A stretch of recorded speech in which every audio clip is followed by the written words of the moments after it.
And what a glorious day to experience nature and energy, one and the same. A glorious day to be suspended between heaven and earth. Take a nice full breath in.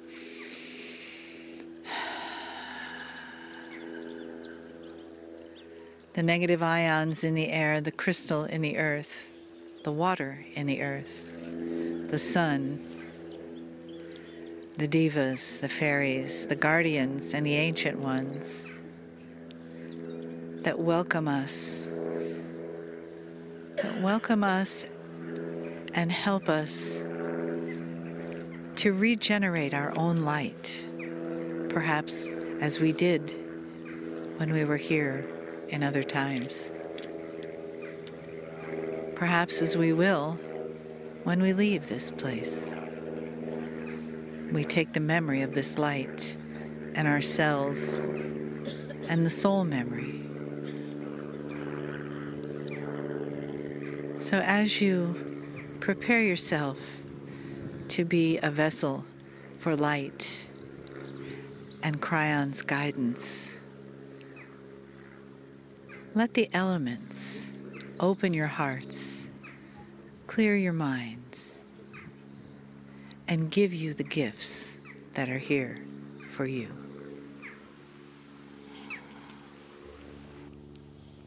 Greetings, dear ones. I'm Kryon of Magnetic Service.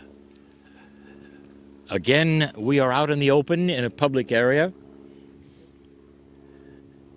Avery Stone Circle in England is the largest stone circle yet discovered on the planet. It has been restored as much as possible. It is unique, it is preserved, it is special. Dating back thousands and thousands of years, it is a curiosity. And there are so many legends and theories connected with it. I'm going to give you some things to think about. Dear ones, it is not for me to rewrite that which you believe, but to enhance the potential of what might have been. But in doing so, there may be some who are offended by what they have strongly researched and believed for a very long time. And so I give you these things to ponder, not as that which actually has to be, although I will tell you it was.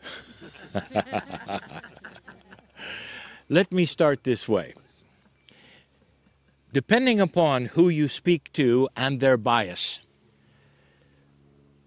the ones who built this circle were either pagans or elegant. And I have given you so much information in the past about the elegance of your ancestors, about how smart they were. There is a tendency, even for archaeologists and scientists, to go back in history, and the bias is this: the further back you go, the dumber the human. And you see it constantly in the idea of how you might have evolved. But dear ones, the truth of the matter is that 5,000, 9,000 years, you're looking at yourself. You're looking at human nature. You're looking at you with perhaps just a little less technology or knowledge or experience on the planet. And so it's a celebration, dear ones, of how this was built, why it was built, a celebration and an honor of the ancestors who were here. Let me start. Turn the page, as my partner says, and I'm going to give you a story about another place that I sat in called Tiwanaku. In Bolivia, it is a 4,000-year-old dig, as they say. Slowly they are uncovering what the ancients did. And these ancients, 4,000 to 5,000 years ago, were also considered pagan, And they were also considered not quite so smart. And they dug into layers and discovered something. And I explained what happened in a channeling much like this, where I was sitting in the dirt, but we had official guides from the government listening in. They did not like what I had to say, for it upset everything they believed and the path they were on. It seems that they had dug down and discovered something. Artifacts that didn't belong. Artifacts that predated everything they saw. Some artifacts were from across the ocean. They were simply not in the right place. It stopped the dig completely. And they had to reassess who might have lived there, how this ever could have been, whether it was literally carried from currents and discovered, because it did not make any sense to what they knew and believed about these people in Bolivia at Tiwanaku. And then I gave them the answer, and they didn't believe it. These people were elegant. They had simply dug down far enough to dig into their museum. They had a museum, dear ones, like you have museums. And they had collected from those overseas who would come visit them. They had trade which was unknown, and they had put a collection of all of these things together in a chamber to be visited by those who lived there. How elegant is this? But the scientists to this day don't see that. They're single-minded and linear. When they find something in the ground, therefore it belongs to who lived there. Instead of even thinking that perhaps those who lived there were elegant enough to build a museum, to restore artifacts of their ancestors or overseas.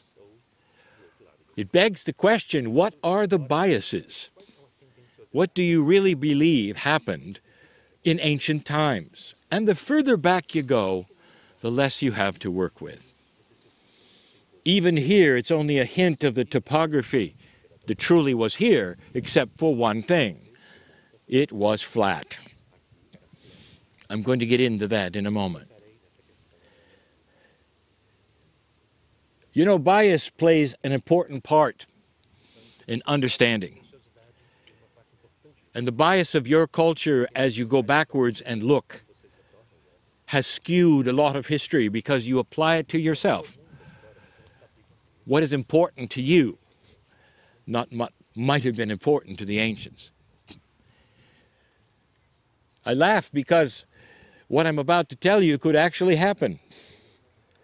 20,000 years from now, perhaps when you have ascended bodies or have gone to other planets or who knows what you are going to do, let us say that some will come back and visit this place called Earth. And they'll find things. And then they will make up their minds based upon their biases. There is a thought in some cultures that the highest thing you'll find in a city is the thing that is most revered and worshipped. Therefore, they will find the great god of Eiffel and make up their mind that this was the worshipped god in the area. They may discover a stadium, and ask the question, what did they do there?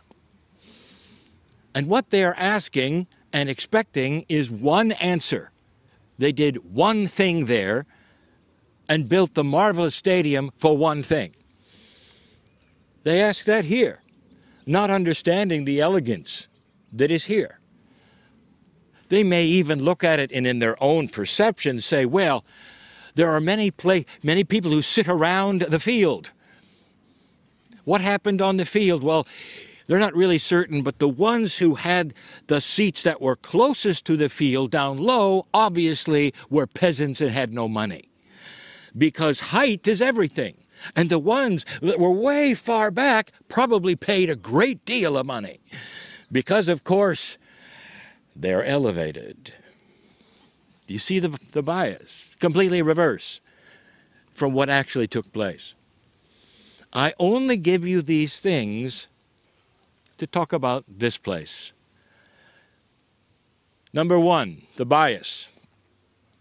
You look at this place and you assume that what happened here happened all in a month. Not understanding that after this was built and generations went by, it was still used. It was improved. It was then also altered, depending upon that which was believed at the time would then alter this particular place. And so how you find it now may not actually be how it was built later. Let me give you a hint of something. It's just a hint of something. This is England. There is a very, very old measuring system here that some societies, including that which my partner lives in, still cling to. And it's all about base 12. How many inches in a foot? How many feet in a yard? What about the 16s and the 32s? Weights and balances and fluids, all in base 12. That's right from here, dear ones. And long after you decided to change it to 10, you still revert to 12s for some things. This entire area was built in base 12. Some of the stones are not here. And the ones who took them away were the ones who built them as they changed things and as they went. So you lost your 144. And when certain things were cosmically correct, they became perhaps sacredly wrong. And then things were moved, just like in Egypt. And so you don't have the full story. You only have the latest story. But the full story, and even the latest story, is magnificent. Here in this place. Where do I go from here? Now, this may very well offend so many who've spent their lives studying. The ones who built this were very smart and very elegant. When you see a henge, the thing that makes a henge is the ditch. And there's usually a ditch around the stones. It's classic here. I want you to see how close the stones are to the ditch. It has to be absolutely flat. Now, you may not see flat today because of what has happened here over century and century and century and century. The village, perhaps, that was here, or the many who were here, in the interim between the time it was built and the time the knowledge was even lost and rediscovered. But it was flat. As flat as it could be. It had to be flat. Now I'll tell you why. This ditch was critical to the moving of the stones. And the bank around it, that is very high, came later. And I'll tell you why, for both reasons. I want this to make sense to you, so you understand what has now been discovered with the Egyptians, those on Easter Island, who moved their stones in a way that was practical and elegant and believable and very human. The first thing they built here was that which you call the ditch. And it had to be deep. It had to be a ditch that would sustain itself in water with the aquifer that is here for the years that it would take to move the stones here through the causeways, which were canals. Look for causeways that today you think are roads that were canals. Dear ones, they floated the stones here. And then cleverly around the moat filled with water, these stones were rotated with an apparatus and cleverly lifted and tilted up into place. This is why they are so close to the moat. They had no trouble with water, dear ones. It was everywhere. It still is under the ground, as you have heard from the guides. Does this make sense to you? This is a henge. And rather than dragging the stones or lifting the stones, you do as some have now discovered they did from the Nile in Egypt, where they had a lot more water than they do today. They floated them. Again, look for causeways that go a long distance that would be able then to support this, a system of even 100-ton stones to be moved here using the water through the canal, through that which was the ditch. Now, the water remained. It remained as sustenance. It remained as a water feature. It also separated the ceremonies here from the watching crowd. And you might say, wait a minute, what watching crowd? The ones who situated themselves on the very high banks all around this stadium. This is a stadium. What happened here? And the answer is everything. Do you remember the teaching I gave you at Whitehorse? What was the focus of the ancients? Life, death, ancestors, and Gaia. And in this place there were festivals for all. There was festivals for the time of fertility. There were festivals honoring the night sky. There were festivals given here in the dark, only with fire. It was beautiful.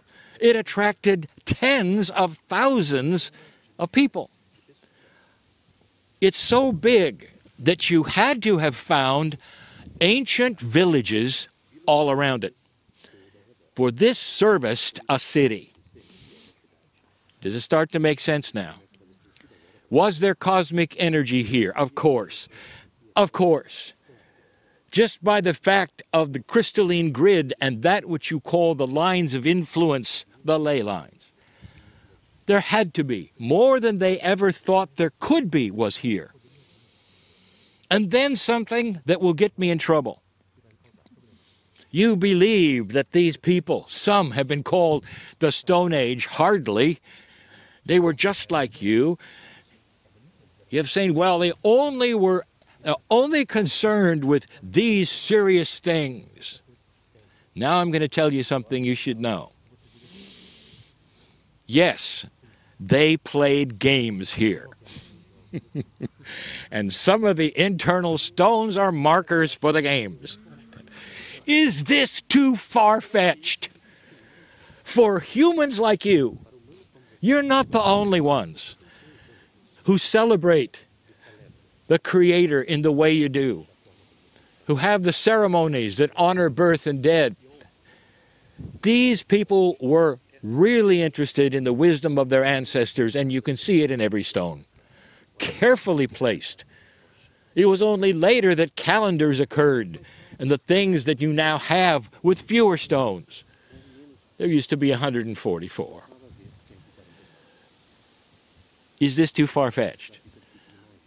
That they would be enough like you to want to have enjoyment of life, to have spectators watch these beautiful, beautiful ceremonies where they danced and sang and moved in the middle of these circles, where the rocks were in full color. This was the entertainment as well as the ceremony and their spiritual base. Dear ones, many of the stones are celestial mirrors of the sky. The size of them often mirror the brightness of the star. How many archaeologists have laid over the stars on this place? The stars as they occurred back then, not now. For the wobble of the earth changes where the constellations are slightly, year after year. There are many who are starting to put a star map on certain places of the earth, and they find this is where the temples are, this is where the stones are, because that's all they had to look at. Gaia was being honored. Types of year, different ceremonies. Cold and hot and rainy and muddy. There was a lot of water here. Dear ones, this is the truth of the circle. That there is so much more elegance and common sense that anyone has really given credit for. Maybe there'll come a time when you won't see the great Eiffel God and start to have sense made of all those here as though they were you and what you would do here. Again, I say, where was the religion? I finish with this. Let's say you had a magic time machine. Let's say you had a round table that fits the area. And half of the table was occupied by those who built this. And the other half was occupied by the scientists of 2018. And somehow through a screen they could talk. And somehow through a screen they could show visualizations of what they've done and what their culture was like and what they believe. When they were finished, the ones in 2018 would tell them all about the prophets, the knowledge of the one God, the Creator. The ancients would tell about what they believed and how they had ceremony. And then the screen stops, and they all go back to where they belong. And they talk among themselves on what happened. I'll tell you what those from here would say. They would get together and weep for the future. They would say, at what time did human beings start worshiping humans instead of the creative source of the earth? And they say, if this is our future of the planet, we don't want anything of it. Because we know what we know.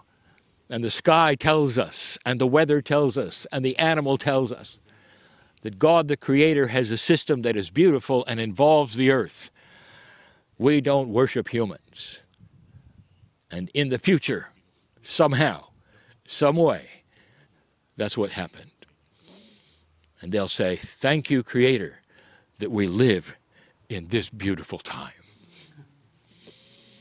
Think about these things and the biases and the beliefs that you tend to put upon those in older times that actually might have known more than you do today.